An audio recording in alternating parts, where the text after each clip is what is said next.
Sa puso ng Capiz, may mga guhong nilamon ng panahon. Mga pader na tila bulong ng patay ang isinusulat sa hangin. Dito, hindi basta lumilipas ang oras. Dito, ang mga alaalay hindi matahimik. Ang mga espiritu'y hindi umaalis. Bawat hakbang mo sa loob, maririnig mo ang huni ng nakaraan. At kung pakikinggan mong mabuti, baka maramdaman mong may kasama ka na pala. Welcome to the ruins, where the spirits still linger. Shout out sa mga solid nating taga-subaybay. Shonatives 370 from Calamba, Laguna, Mylinostan 4750, Silent Listener from Saudi Arabia, Trex Recanya from Nueva Ecija, Cecil Colinares from Las Piñas, Aaron Rioja from Qatar, Fernando Rioveros from Batangas, Desmontenegro 1926 from New York, at sa Apostol Family sa Barugo, Leyte. Salamat sa suporta at tandaan, ang tunay na takot hindi sa kwento nagsisimula, kundi sa sandaling ma-realize mong di lang pala kwento ang lahat ng to. Capiz Ruins, nandito pa rin ang mga espiritu. Ilang beses ko na naisip na dapat ako umuwi. Ilang beses ko na narinig ang sarili kong boses na nagsasabing, "Nico, umalis ka na dito habang maaga pa." Pero narito pa rin ako, nakatayo sa harap ng mansyon na tinatawag ng mga lokal na bahay na hindi natutulog. Sabi nila, kahit anong oras ng gabi, may mga ilaw na sumisilip sa mga bintana nito. May mga anino na gumagalaw sa mga pasilyo. At may mga tinig na bumubulong ng mga pangalang matagal ng patay. Walang sino man ang nakatira dito sa loob ng mahigit isang siglo, pero ang mga kapitbahay ay nakakarinig pa rin ng mga hagik-gik ng bata, ng mga yapak sa gabi, at ng mga awiting kumakanta sa kawalan. Ang pinaka nakakatakot sa lahat, hindi nila alam kung ang mga bisitang pumupunta sa mansyon ay lumalabas pa. Ako si Nico Santos, 32 taong gulang, at isa sa mga pinakabatang senior historian sa National Museum of History sa Maynila. 10 taon na akong nagtatrabaho dito. At sa lahat ng proyektong ginawa ko, wala pa akong nakaharap na kasing mysterious ng sulat na natanggap ko 1 linggo lang ang nakakaraan. Mahilig ako sa mga misteryo ng nakaraan, mga lumang dokumento na nakatago sa mga arkibo, mga artefaktong hindi pa natutuklasan at mga kwentong nagiging alamat dahil walang nakakaalam ng totoo. Hindi ako naniniwala sa mga supernatural na kwento. Para sa akin, lahat ng multo ay may logical explanation, lahat ng sumpa ay psychological lang, at lahat ng mga alamat ay nabuo lang dahil sa kulang na impormasyon. Sa 10 taong karanasan ko bilang researcher, naging eksperto na ako sa colonial period ng Pilipinas, lalo na sa mga Spanish-era aristocratic families na nagiwan ng mga palatial estates sa iba't ibang probinsya. Palagi akong may dalang notebook at camera, laging handang mag-document ng kahit anong interesting historical detail. Matangkad at payat ako at sabi ng mga kasamahan ko sa museum, madalas kong napapansin ang mga detalyeng hindi nila nakikita. Siguro dahil doon ako naging magaling sa trabaho ko.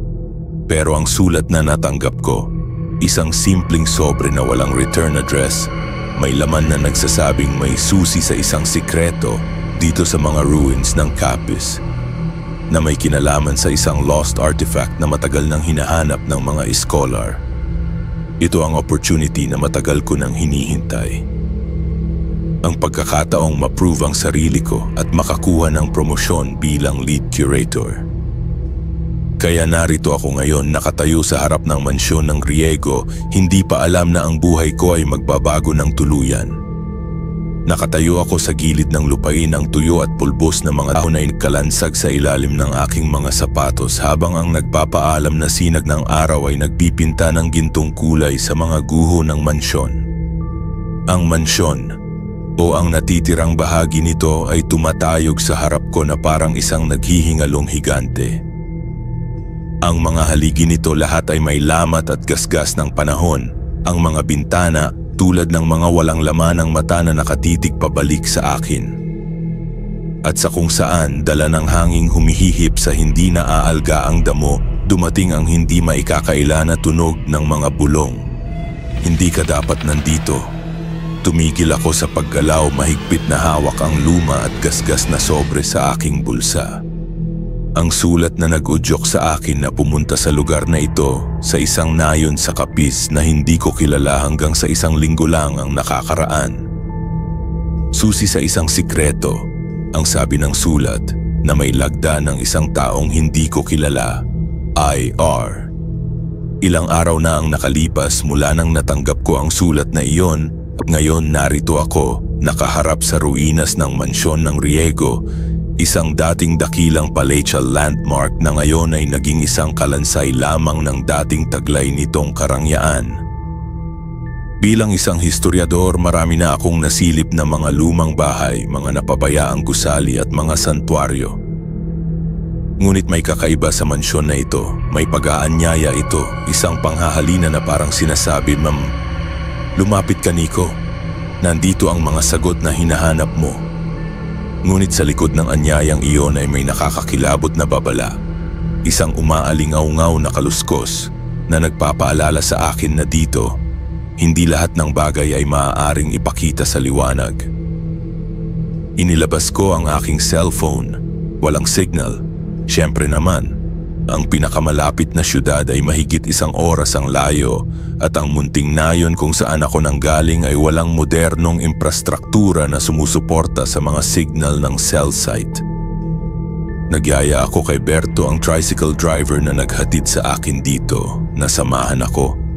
Ngunit tinanggihan niya ako ng mariing umiling. Pasensya na po sir, sabi niya.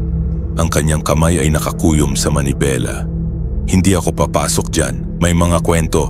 Masyadong mapanganib kapag gabi. At bago ko pa maitanong kung anong uri ng panganib ang tinutukoy niya, agad siyang nagmaneho palayo. Ang tunog ng kanyang tricycle ay unti-unting humina hanggang sa nawala. Kaya narito ako mag-isa nakatayo sa harap ng isang alamat na nilikha sa bato at kahoy, isang mansyon na bakas pa rin ng yumaong salinlahi. Lumapit ako sa pinakaharap na hagdanan. Ang mga hakbang nito ay bitak-bitak na ngunit matibay pa rin.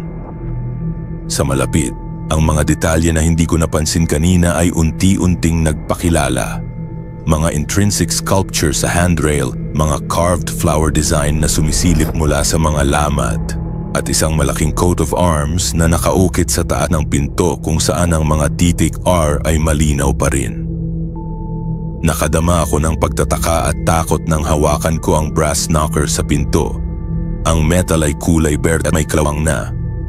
Naroroon pa rin ang mga bulong, ngunit ngayon ay natutuhan kang liwalain ang mga ito. Mayroon akong trabahong gagawin. Kapag nakita ko at naintindihan ang mga lihim ng lugar na ito, makukuha ko ang promosyon sa aking departamento.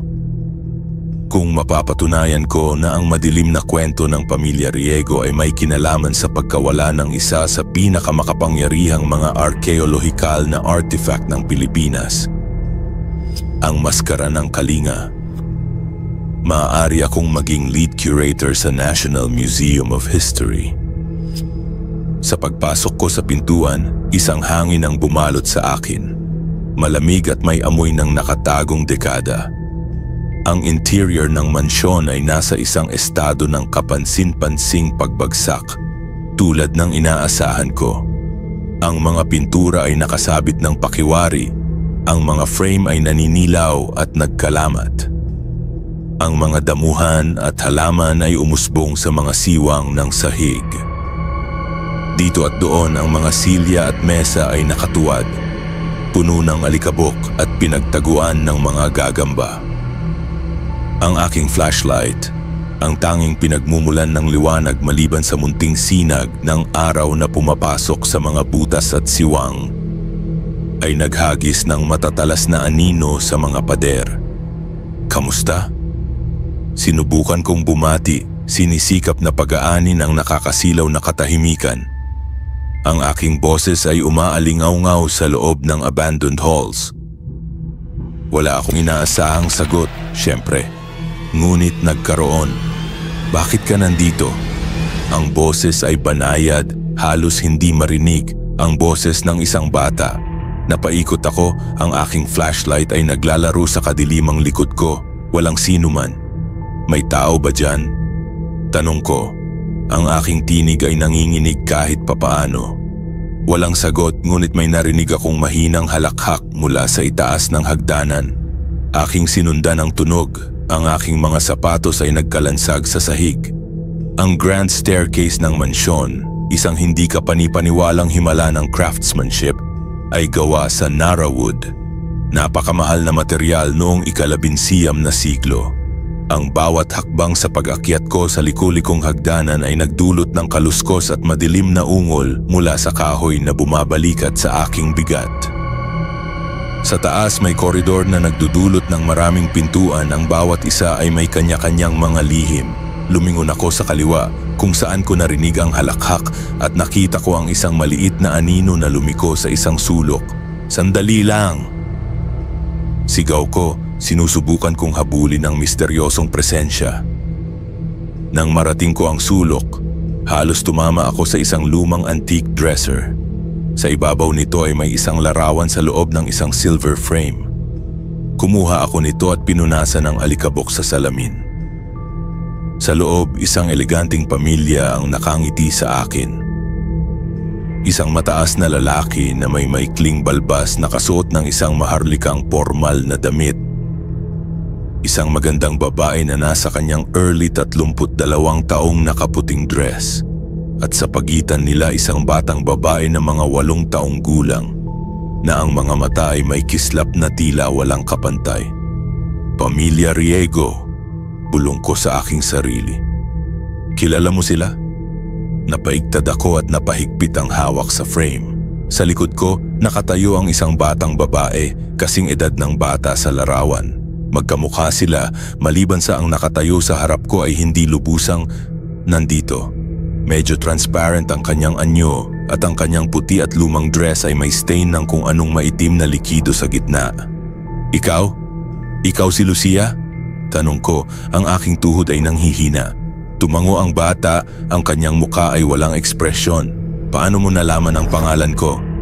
Hindi ko rin alam. Ang pangalan ay sumagi na lang sa aking isip, parang ipinahiwatig sa akin ng isang di nakikitang puwersa. Sinabi sa akin, ang tanging nasabi ko. Nagkibit balikat si Lucia, ang kanyang malungkot na mata ay tila lumilipad sa aking likuran sa kung anumang nasa malayo. Lagi silang ganyan, bumubulong, naguudyok, humihila, lalo na kapag may bisita. Sino ang bumubulong? Tanong ko, lumakas ang tibok ng aking puso. Tatay, nanay, ang mga tagapagsilbi, lahat sila. Umikot siya ng isang beses, ang kanyang mga kamay ay nakaturo sa mga anino na hindi ko nakikita. Lahat kami ay nakulong dito. Pinanatili ko ang aking boses na kalma kahit na ang aking katawan ay nagbibigay ng babala sa akin na tumakbo palabas. Malayo mula rito. Nakulong? Bakit? Dahil kay tatay. Ang apoy ay sumiklab sa kanyang mga mata dahil siya'y may sumpa na hindi maaaring baliin. May narinig akong kaluskos sa aking likuran at napaikot ako. Wala namang tao. Nang bumalik ako kay Lucia, nawala na rin siya. Ibinalik ko ang larawan sa dresser at pinili ko ang unang pinto sa kanan. Isang silid tulugan marahil para sa isang babae batay sa mga delicate na furnishings na nananatili. May kama na may 4 na punda design, ang mga punda at kumot ay halos nabubulok na. Lumipat ako sa susunod na silid. Isang maliit na library. Ang mga aklat ay nananatili sa mga estante ngunit halos nabubulok na ang mga pahina. Ang katahimikan sa mansyon ay nakakabingi. Tanging ang aking hininga at mga hakbang ang nakakabasag nito. Ngunit sa gitna ng librarya may isang kakaibang sensasyon. Ang pakiramdam na may mga matang nanonood sa akin. Nang iikot ko ang aking flashlight sa mga estante sa loob ng isang segundo, nakita ko ang isang anino na dumudulas sa gilid ng aking paningin. Mabilis, mahina. Ngunit nandoon. Lucia? Tinawag ko, ang aking boses ay nag-aalinlangan.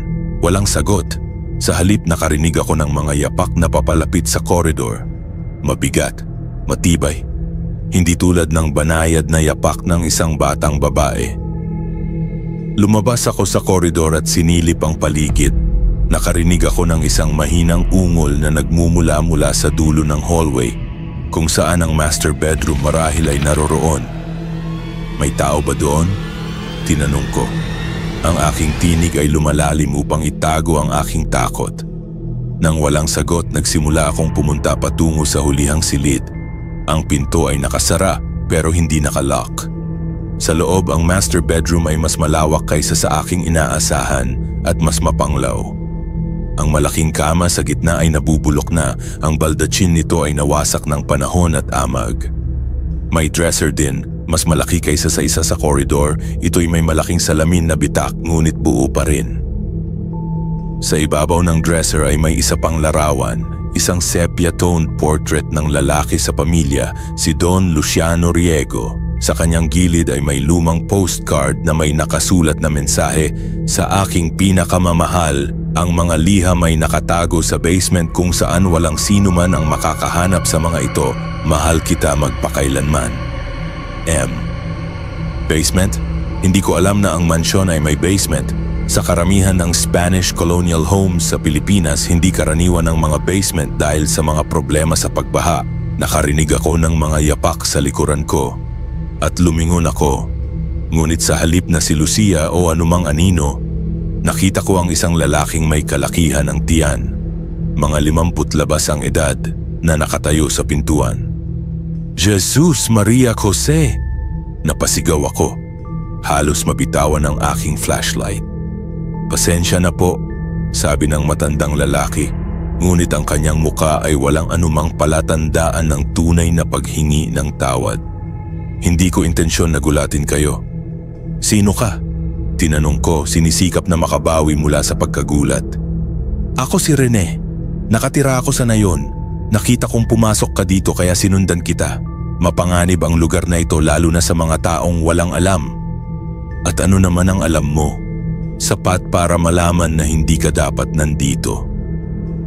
Tumigil siya. Ang kanyang mga mata ay sumusukat sa akin. "Bakit ka nandito?" Tinatansya ko kung maaari kong pagkatiwalaan ang estranghero na ito. Sa kalaunan, pinili kong magsabi ng katotohanan, bahagya. Nakatanggap ako ng sulat. Nagsasabing ako'y may makikitang mga sagot dito tungkol sa isang artifact na nawala ilang dekada na ang nakalipas. Tumango si Manong Rene, halatang hindi nagulat. Ang maskara ng kalinga. Maraming naghahanap niyan. May kinalaman ka ba sa mga arkeologo? Historiador, National Museum. At naghahanap ka sa basement. Napahinto ako. Alam mo ba ang tungkol sa basement? Lahat ng tungkol sa mansyon na ito ay alam ko. Sagot niya, ang kanyang tinig ay mababa. Noong bata pa ako, ang lolo ko ay nagtatrabaho dito. Isa sa mga huling tagapagsilbi ng pamilya Riego bago sila nawala. Nawala? Umikot ang matandang lalaki at nagsimulang maglakad pabalik sa hallway. "Kung interesado ka sa basement, sundan mo ako." Nag-aalinlangan kung sinundan siya. Hindi ko alam kung dapat kong pagkatiwalaan ang lalaking ito. Ngunit siya lang ang maliwanag na palatandaan na nakuha ko mula nang dumating ako. Nagdadala kami ng isang mahinang tense silence habang naglalakad pababa sa hagdanan. "Kailanman ba ay nakarinig ka tungkol sa sumpa ng pamilya Riego?" Tanong niya, ang kanyang tinig ay umaaling-aungaw sa kadiliman. "Hindi, pero ako'y naniniwalang wala namang tunay na sumpa." Natawa si Manong Rene, isang malalim na tunog na nagmumula sa kanyang dibdib. Sa lugar na ito, historiador, kahit ang mga di mananampalataya ay nagsisimulang maniwala. Dinala niya ako sa gitna ng main hall ng mansyon, kung saan may malaking portrait ng buong pamilya Riego na nakabitin. Tumingin siya sa akin at para bang sinisigurado na nakikinig ako, nagsalita siya ng mabagal at deliberado. "Si Don Luciano Riego ay hindi isang mabuting tao, mayayaman o Makapangyarihan, oo, pero hindi mabuti. Maraming mga sikretong pamilya na inilibing dito, literal at figurative. Ang kanyang asawa, Doña Maria, ay isa ring biktima ng kanyang karahasan. Ngunit ang pinakamalala ay ang kanyang pakikitungo sa kanyang anak na babae, si Lucia. Ang batang babae? Nagtanong ako, tumulo ang lamig sa aking likod. Nakita mo na siya? Tanong niya, nagulat. Siya ay hindi palaging nagpapakita sa mga bisita. Siya ay... Ano ang nangyari sa kanya? Lumapit si Manong Rene sa isang medalyon na nakaukit sa sahig na hindi ko napansin kanina. Pinunasan niya ang alikabok gamit ang kanyang kamay at inihayag ang isang brass ring pull.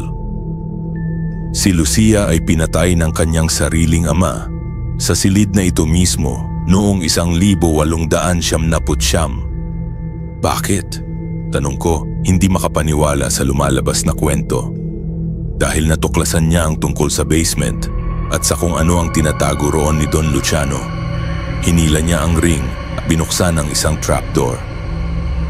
Nakatago sa loob ng disenyo ng sahig, halos hindi ko napansin. Isang hagdanang bato ang humahantong sa kadiliman. Ang basement ay hindi kasama sa orihinal na disenyo ng mansyon, paliwanag ni Manong Rene. Ito ay idinagdag ni Don Luciano pagkatapos niyang mapaglihiman ng isang artifact noong 1978, ang maskara ng kalinga. Huminto ako, maskara ng kalinga? Ito ba talaga ang tinatago niya dito? Oh, ang maskara ay natagpuan sa isang bulkan sa Hilagang Luzon na sinasabing may mga kapangyarihan na nagbibigay ng immortality sa sino mang may hawak. Si Don Luciano, bilang isang oligarch na takot sa kamatayan, ay naging obsessed sa artifact. Ninakaw niya ito mula sa isang ekspedisyon ng mga Spanish archaeologists. At dito niya ito tinatago? Oo, sa basement na ito, dito niya isinasagawa ang mga ritual upang gamitin ang kapangyarihan ng maskara. Huminto siya, ang kanyang tinig na nanginginig. Ang batang si Lucia ay naghihinalang may maling ginagawa ang kanyang ama at isang gabi sinundan niya siya pababa sa basement na ito. Nakita niya ang kanyang ama na gumagawa ng ritual. At ang maskara, nakita niya kung paano ito kumukuha ng dugo. Napalunok ako. Ano ang nangyari? Nakita siya ni Don Luciano. Pinalabas niya ang batang babae.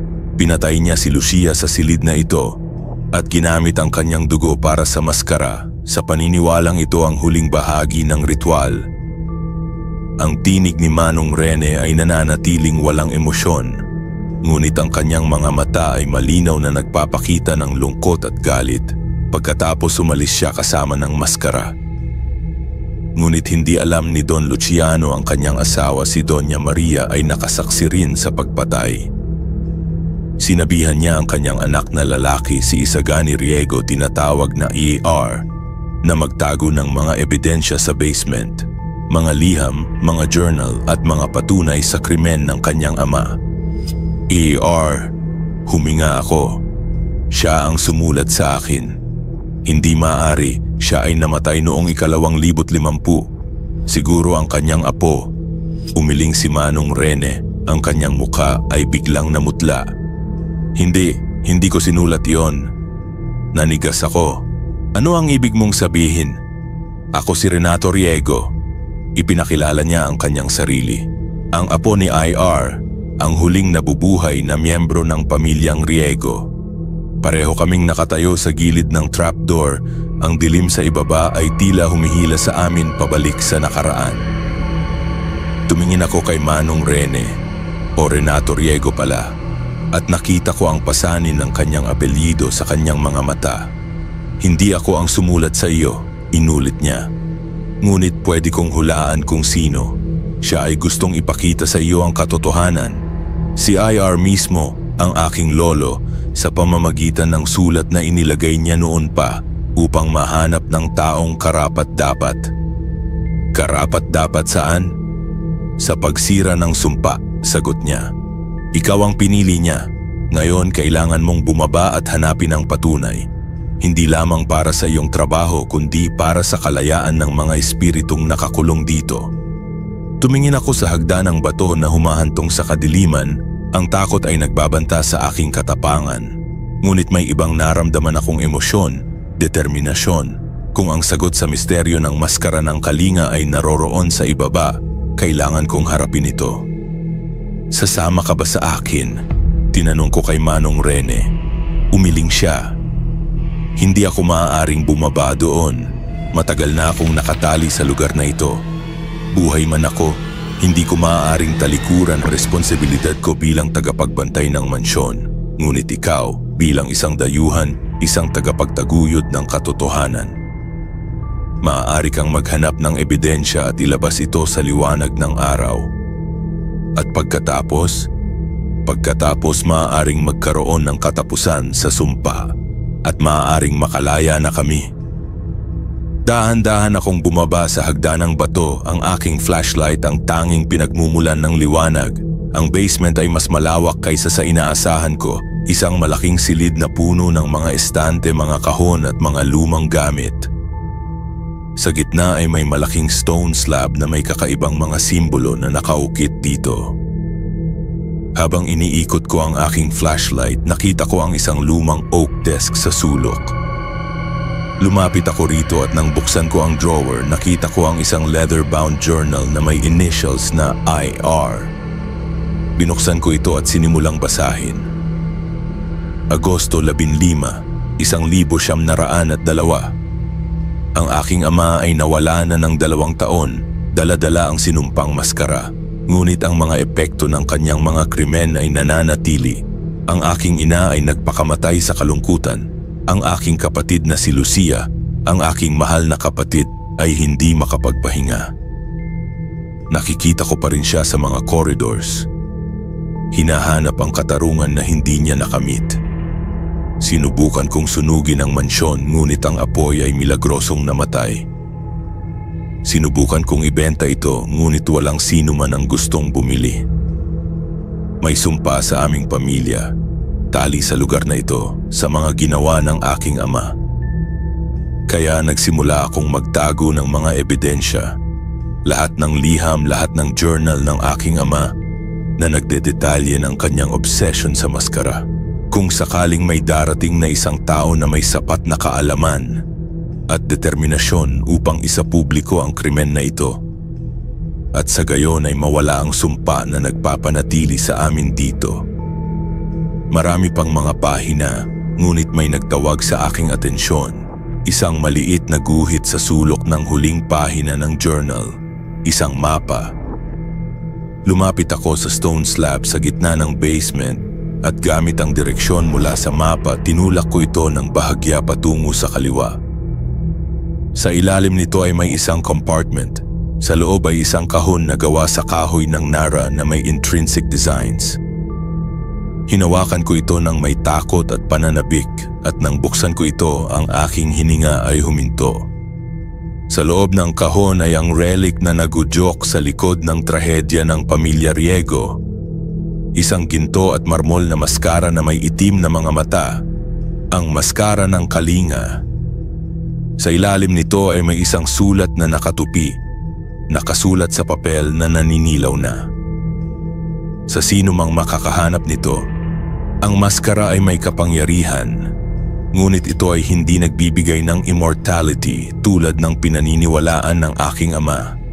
Sa halip, ito ay kumukuha ng buhay para magbigay ng buhay. Ang aking ama ay ginamit ang dugo ng aking kapatid, ngunit sa huli, ang maskara ay kinuha rin ang kanyang buhay. Bago siya namatay, naghandog siya ng isang huling sakripisyo, ang kanyang kaluluwa, para manatiling nakatali sa mansyon ang lahat ng namatay dahil sa kanyang kasakiman.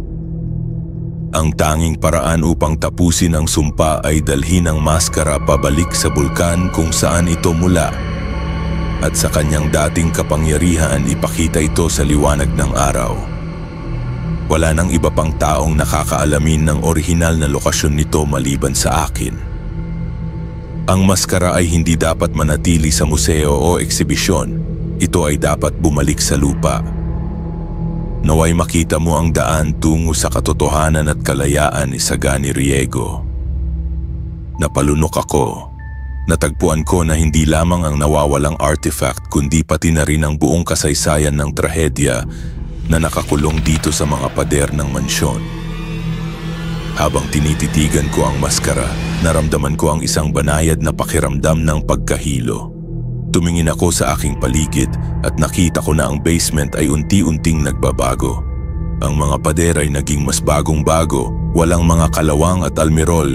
Ang mga gamit ay bago at makintab, at sa gitna ng stone slab, isang anino ang lumitaw. Isang matangkad na lalaki na nakasuot ng formal na damit. Ang kanyang mukha ay nagpapakita ng galit at kasamaan. Hindi ito sa iyo. Ang mababang tinig ni Don Luciano ay umalingaw-ngaw sa buong silid. Hindi mo ito maaaring kunin. Kunin naman. Isang banayad na tinig ang sumagot. Si Lucia na lumitaw sa tabi ko. Kunin mo ang maskara at ilabas ito sa liwanag. Ilabas mo kami sa kadiliman. Nang tumayo ako, hawak ang kahon. Ang anino ni Don Luciano ay naging mas mabangis, mas galit. Siya ay nagsimulang lumapit sa akin. Ang kanyang mga kamay ay nakastretch out para kunin ang maskara. Ibigay mo sa akin. Sumigaw siya, ang kanyang boses ay parang kulog. Ngunit mabilis akong umalis patungo sa hagdan. Ang maskara ay mahigpit na nakatago sa aking mga bisig. Ang kadiliman sa basement ay parang buhay. Sumusubok na pigilan ako pero kinaya kong umakyat papunta sa itaas. Nang marating ko ang tuktok ng hagdan, nakita ko sina Lucia at Manong Rene na naghihintay. Ang kanilang mga anyo ay medyo transparent na. Nakuha mo na, sabi ni Manong Rene. Ang kanyang muka ay puno ng pag-asa. Kailangan mong ilabas ito dito, dagdag ni Lucia. Ngayong gabi, bago mawala ang buwan. Kung hindi, si tatay ay magiging mas malakas at hindi ka na niya palalayain. Gamit ang lahat ng aking lakas, tumakbo ako patungo sa pintuan ng mansyon. Dala-dala ang kahon. Ang mga anino ay sumusunod sa aking mga hakbang. Ang mga bulong ay nagiging mas malakas at mas desperado. Huwag mong ilabas! Huwag kang umalis! Manatili kasama namin! Nang marating ko ang pintuan, ang mga anino ay halos humahawak na sa aking mga paa. Ang bigat na kumakabig sa akin pabalik. Ngunit ginamit ko ang aking huling lakas para buksan ang pinto at lumundag sa labas. Ang buo at malakas na liwanag ng buwan ay dumaloy sa aking paligid. Hinihingal, napaupo ako sa batong hagdanan ng mansyon. Ang kahon ay mahigpit pa ring hawak sa aking mga kamay. Ang pintuan sa likuran ko ay biglang bumagsak na parang hinampas ng isang malakas na hangin.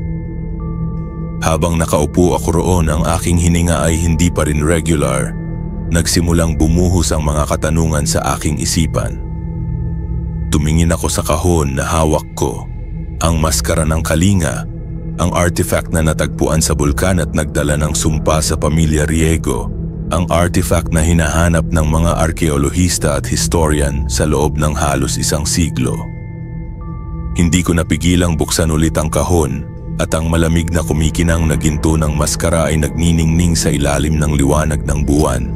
Ang mga mata nitong itim na bato ay tila nakatutok sa akin. Kailangan mong ilabas yan dito. Napaangat ang aking ulo. Si Manong Rene ay nakatayo sa tabi ko. Ang kanyang anyo ay halos transparent, isang ghost sa liwanag ng buwan. Ngunit hindi siya nag-iisa. Katabi niya ay nakatayo si Lucia. Ang kanyang malungkot na mukha ay may bahid ng pag-asa ngayong gabi. At sa likuran nila ay may iba pang mga anyo. Isang eleganteng babae na marahil ay si Doña Maria at mga ilang iba pang mga anyo na mahuhulaan kong mga katulong o tagapagsilbi ng Mansyon Riego. Kailangan mong dalhin ito pabalik sa bulkan, ang sabi ni Manong Rene. Ang kanyang tinig ay halos humihina. Hanggat hindi ito nakakabalik sa pinanggalingan nito, hindi kami makakalaya mula sa sumpa ni Don Luciano. Pero, paano ko malalaman kung saan ang bulkan? Tanong ko. Wala namang nakalagay sa sulat ni IR. Lumapit si Lucia, tumungo sa aking tabi. Ang kanyang transparent na kamay ay lumutang sa ibabaw ng maskara. Sinabi sa akin ni Manong Isagani kung saan. Hindi niya inilagay sa sulat dahil takot siyang mabasa ito ng ibang tao. Ang bulkan ng Taal sa isla sa gitna ng lawa. Doon dinala ng mga katutubo ang maskara bago ito ninakaw ng mga Espanyol. Doon mo dapat ibalik. Taal? Ulit ko. Pero ang Taal ay aktibong bulkan. Mapanganib iyon. Hindi naman kailangang ibaba sa mismong crater. Paliwanag ni Lucia. Sa alapaap sa itaas ng bulkan, ipakita ang maskara sa unang sinag ng araw. Ang liwanag na tumatama sa maskara ay sisira sa sumpa. Sa likod nila nakita kong may mga anino na nagsisimulang bumuo sa loob ng mansyon. Anino ng isang matangkad na lalaki na marahil ay si Don Luciano na unti-unting lumapit sa pintuan. Nagkaroon ako ng matinding pakiramdam ng panganib. Maghanda ka, ang babala ni Manong Rene. Hindi niya hahayaang makaalis ka ng walang laban. Anak, ang mababang tinig sa loob ng mansyon ay umaalingaw-ngaw sa gabi. Papasukin mo ako. Hindi siya ang aking ama, bulong ni Lucia. Ang kanyang muka ay puno ng takot. Biglang bumukas ang pintuan sa likuran ko at mula sa loob ay lumabas ang isang maitim na anino, isang bulto ng galit at kasamaan na walang malinaw na hugis, ngunit may sumasakit na presensya. Tumayo ako at nagmadaling bumaba sa mga hakbang, ang kahon na mahigpit na hawak sa aking dibdib. Nasaan ka pupunta? Ang tinig ni Don Luciano ay sumisigaw. Ibalik mo ang aking maskara. Tinamaan ako ng isang invisible na puwersa mula sa likuran at napatumba ako sa ground. Napaikot ako at nakita ko ang anino ni Don Luciano na lumalapit sa akin. Ang kanyang mga mata ay pulang-pula sa galit. Tumingin ako sa likuran niya at nakita ko sina Lucia at Manong Rene. Pareho silang desperadong sinusubukang pigilan ang anino, ngunit hindi sila magkaroon ng sapat na lakas upang pigilin ang galit na espiritu. "Tumakbo ka na!" sigaw ni Lucia. "Kami ang bahala dito!" Bumangon ako sa aking mga paa at nagsimulang tumakbo patungo sa bayan. Ang maskara ay mahigpit na hawak ko. Ang kadiliman sa likuran ko ay tila sumisigaw. Ang mga bulto ng mga anino ay naghahabol sa akin. Ang lamig sa hangin ay nagpapakurot sa aking mga baga sa bawat hininga ko. Nang marating ko ang daan patungo sa bayan, may isang tricycle na nakaparada. Ang driver ay natutulog sa loob. Ginising ko siya at nag-alok ng triple ng karaniwan niyang bayad para lang ihatid ako sa pinakamalapit na terminal ng bus. Ang matandang driver ay nagkamot ng ulo pero tinanggap ang alok. "Nagmamadali ka yata, sir?" sabi niya habang hinahagisan ko ang aking sarili sa tricycle. Ang kahon ay mahigpit pa ring hawak sa aking mga kamay. "Kailangang makaalis ako sa lugar na ito ngayong gabi," ang hingal kong sagot. Habang umaandar ang tricycle, lumingon ako sa likuran ko. Sa distansya, nakita ko ang Mansyon Riego. Ang liwanag ng buwan ay nagbibigay dito ng isang nakamamanghang silueta laban sa maitim na kalangitan. At sa harap ng mansyon, nakatayo ang tatlong anyo, sina Lucia, Manong Rene at Doña Maria. Sabay-sabay nilang itinaas ang kanilang mga kamay sa pagpapaalam. "Ibalik mo kami sa kapayapaan." Ang huling bulong ni Lucia. Ang kanyang tinig ay dala ng hangin patungo sa aking mga tainga. Ang biyahe mula sa Capiz patungo sa Batangas, kung saan ang bulkan ng Taal ay matatagpuan, ay tumagal ng halos buong gabi. Sa buong biyahe, hindi ko binitawan ang kahon, takot na kung ako ay makatulog, ang sumpa ni Don Luciano ay magkakaroon ng lakas para sundan pa ako. Nang marating ko ang Taal Lake, ang araw ay paparating na. Umupa ako ng bangka para dalhin ako sa isla ng bulkan. At kahit nagtataka ang mangingisda sa aking maagang pagdating, hindi siya nagtanong nang makita niya ang determinasyon sa aking muka at ang malaking halaga ng pera na inialok ko. "Malapit na ang unang liwanag," sabi ng mangingisda habang pinatatakbo niya ang kanyang bangka patungo sa isla. "Aabot ka pa." Matapos magtagal ng 30 minuto sa tubig, nakarating kami sa isla. Hindi ko kinailangang umakyat sa tuktok ng bulkan tulad ng sinabi ni Lucia. Isang nakausli na batuhan malapit sa tabing dagat ay sapat na upang makita ko ang silangan kung saan ang unang bahid ng liwanag ay nagsisimulang kumalat sa kalangitan. Umakyat ako sa batuhan, dala ang kahon, binuksan ko ito at kinuha ang maskara. Ang mga mata nitong gawa sa itim na obsidian ay tila nanonood sa akin. Oras na para bumalik ka sa iyong tahanan. Bulong ko sa maskara. Iniangat ito sa itaas ng aking ulo, naghihintay sa unang sinag ng araw. Unti-unting sumikat ang araw sa likod ng mga bundok sa silangan. Ang mga sinag nito ay unti-unting gumagapang patungo sa lugar kung saan ako nakatayo. Sa sandaling ang unang liwanag ay tumama sa maskara. Isang hindi kapanipaniwalang bagay ang nangyari. Ang maskara ay nagsimulang mag-alab ng isang maliwanag na gintong ilaw. Ang mga mata nitong itim ay nagbago ng kulay at naging puti. May naramdaman akong init mula sa maskara, hindi nakakasunog ngunit tila isang banayad na kahati ng hangin at kasabay nito ang isang serye ng mga imahe ang pumasok sa aking isipan. Mga imahe ng pamilya Riego, ng mansyon noong karangyaan nito, ng batang si Lucia na tumatakbo sa mga hardin, ng si Manong Rene bilang isang batang lalaki na naglalaro sa mga pasilyo. Mga eksenang puno ng buhay at saya, bago ang trahedya ng maskara. Sa bandang huli nakita ko si Don Luciano, hindi bilang ang malupit na espiritu na humahabol sa akin, kundi bilang isang lalaking inubos ng kanyang sariling pagkauhaw sa kapangyarihan at buhay. Isang lalaking sa huli ay nawalan ng lahat dahil sa kanyang obsesyon. Nang tuluyang sumilip ang araw sa likod ng mga bundok, ang maskara sa aking mga kamay ay nagsimulang mabuwag. Ang ginto at marmol na komposisyon nito ay unti-unting nagiging pulbos at alikabok, na kumalat sa hanging banayad at unti-unting nawala. Ang huling bahagi ng maskara na nawala ay ang mga mata nitong dating itim ngunit ngayon ay puti na tila sumasagisag sa katubusan at kapayapaan. Nang bumalik ako sa Capiz makalipas ang ilang araw, dala ko ang mga dokumento at ebidensya na natagpuan ko sa mansyon, mga sulat, mga journal, mga larawan. Lahat ng sapat upang muling isulat ang kasaysayan ng pamilya Riego at ng nawawalang artifact. Ngunit hindi ko isinama ang tungkol sa maskara. Sa halip, iniulat ko na ang artifact ay malamang na nawasak o natunaw na sa loob ng isang siglo ng pagkakalimot. Kinuha ko ang lakas ng loob upang muling bisitahin ang mansyon Riego. Sa aking pagdating, isang sorpresa ang sumalubong sa akin. Ang lugar ay puno ng buhay at aktibidad. Ang mga lokal na residente ay nagpaplanong i-restore ang mansyon bilang isang historical site at turismo attraction.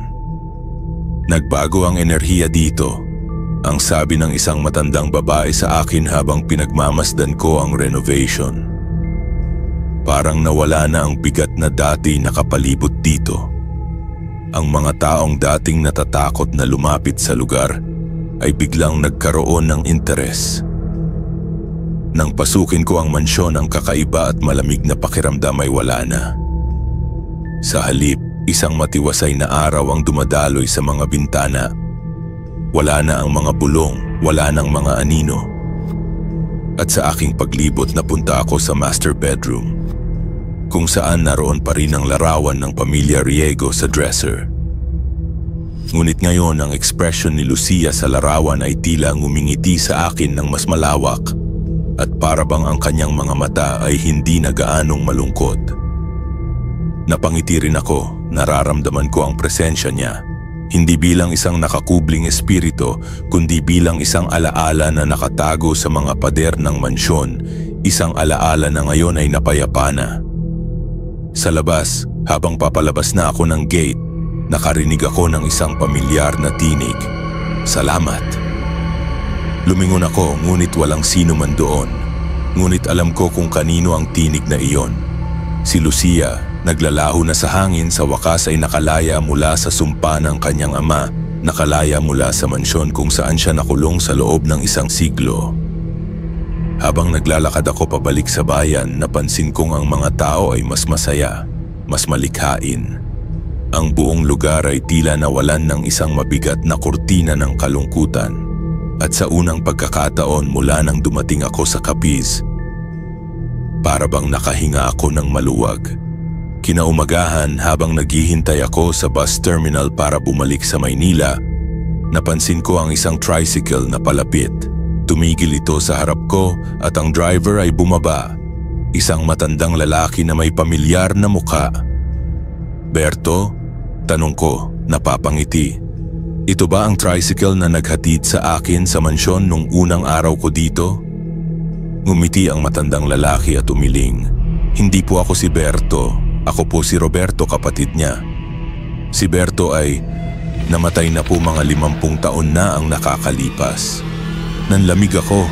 "Pero sino ang naghatid sa akin sa mansyon? May tricycle driver na." Maraming mga kwento tungkol dyan," sagot niya, nakangiti. "Maraming nagsasabi na ang mga espiritu ng Capiz ay gumagamit ng iba't ibang anyo para gabayan ang mga taong may kinalaman sa sumpa. Baka isa kayo sa mga piling iyon." Napaupo ako sa aking bag, pinagsasaluhan ng isang matinding pagtataka at pagkamangha. May mga misteryong hindi pa rin maipaliwanag, mga espiritu at mga presensya na hindi kayang intindihin ng siyensya. Ngunit isang bagay ang sigurado, ang maskara ay bumalik na sa kung saan ito nagmula. Ang mga kaluluwa ng pamilya Riego ay nakalaya na at ang kwento ng Capiz Ruins ay nagkaroon na ng tamang wakas.